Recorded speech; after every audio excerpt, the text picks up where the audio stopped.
Ela é sempre muito bem-vinda, sempre naquele modelito lindo, doutora Emília. Seja bem-vinda, querida. Boa tarde a todos. Estamos aqui para servir. É um prazer estarmos juntos, doutora. Vamos então rapidamente à primeira pergunta, por favor, coloca na tela. A Joselita Andrade Siqueira Campos. Doutora Emília, estou com um problema no forno que comprei. Já levei 2 vezes para assistência técnica e eles não resolvem. Como devo proceder? Pego o forno e trago para casa ou deixo ele lá e peço reembolso do forno, doutora? A gente não sabe direito se ela comprou pela internet, se ela comprou fisicamente, mas é direito do consumidor isso aí, tá? Veja, se o forno está na garantia, o Código de Defesa do Consumidor diz que não pode ir além de 30 dias na garantia. Deu 30 dias, vai ter reembolso, quem vai escolher é você. O código diz o seguinte, ou a devolução do dinheiro, ou a troca do produto por um similar, ou então, até não vou ficar com isso aí, mas eu quero um abatimento. São as 3 opções que o Código de Defesa do Consumidor dá. E lembre-se, na assistência técnica não pode ultrapassar 30 dias, porque senão você já tem direito a isso.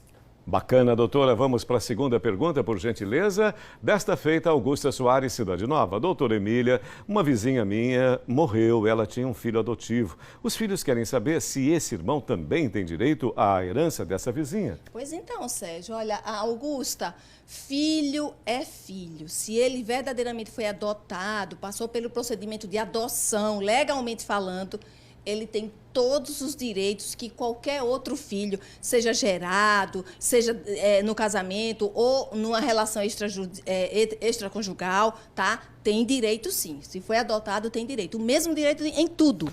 Só um complemento, e se for aquela história que a gente ouve às vezes, não é de coração, é da família, se incorporou à família, existe alguma mudança em nível sentimental? Sem documento, digamos assim. Não, Sérgio, se não tivesse adoção, e não pode ser aquela adoção chamada brasileira. Sabe como é a adoção chamada brasileira? Você simplesmente pega a criança e não passa pelo o procedimento legal de adoção e registra aquela pessoa como se fosse seu filho sem passar. Isso, inclusive, é crime, tá? Se não tiver o documento dizendo que é filho e tal, não tem negócio de agregado, tem um nome assim, agregado. O agregado não tem direito. Não funciona. Não funciona. Então tá dito. Viu? Gente, vamos para um rápido recado, voltamos já já. Parceira querida de todas as sextas e segundas também, sua participação é fundamental pelo nosso WhatsApp, doutora Emília Correia. Voltando, querida, com mais uma pergunta, são 3 para finalizar. Aline Santos, Santo Antônio, posso dar entrada com o divórcio sozinha e por qualquer meio, doutora? Olha, interessante isso por aí, qual Aline. meio? E qual meio, eu vou dizer tudo direitinho. Tem gente, olha, tem tantos casos. Tem casos de gente que é separada e não consegue se divorciar porque pensa que não sabe onde é que a outra pessoa está, não está localizada, a pessoa foi embora e fica casado o resto da vida no papel, porque não sabe que pode divorciar. Pode divorciar sozinha, sim, através de uma ação que a gente chama de divórcio litigioso, tá? Se não tiver o endereço da pessoa, não sabe onde a pessoa existe, ainda assim você pode entrar, coloca lá que eles conhecem o endereço e é através da Defensoria Pública, né? Ou através de um advogado particular, tá bom? Então, pode sim, ninguém é obrigado a ficar casado se não está casado verdadeiramente falando, né? O que eu falei agora também. É bom saber começar, mas é bom saber terminar. Terminar, verdade. Não transforme em inimiga. Inimigo não faz isso, que não vale a pena. Você dá um excelente exemplo nisso. Tem que ser, doutora, tem que ser assim, isso é bom.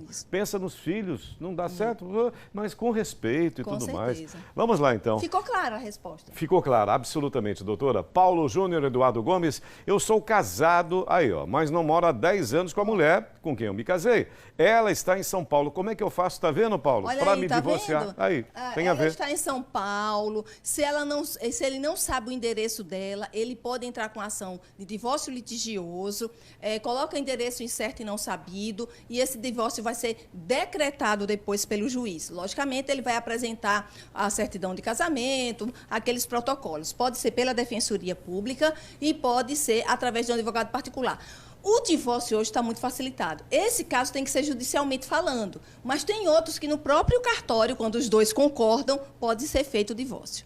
Beleza, para fecharmos então, gente, por gentileza aqui, ó, Cibele Ferreira Estância. Doutora Emília, meu pai reconheceu a minha paternidade verbalmente, mas não em documentos. Como é que eu devo proceder para ter o reconhecimento oficial, Cibele, querida de Estância? Cibele, aí de Estância, um abraço para Estância. Cibele, é o seguinte, vai ter que entrar com ação de investigação de paternidade. Mesmo ele tendo reconhecido verbalmente, ele não deixando isso por escrito, é necessário que isso seja feito. Você pode fazer também através da defensoria ou através de um advogado particular, tá certo?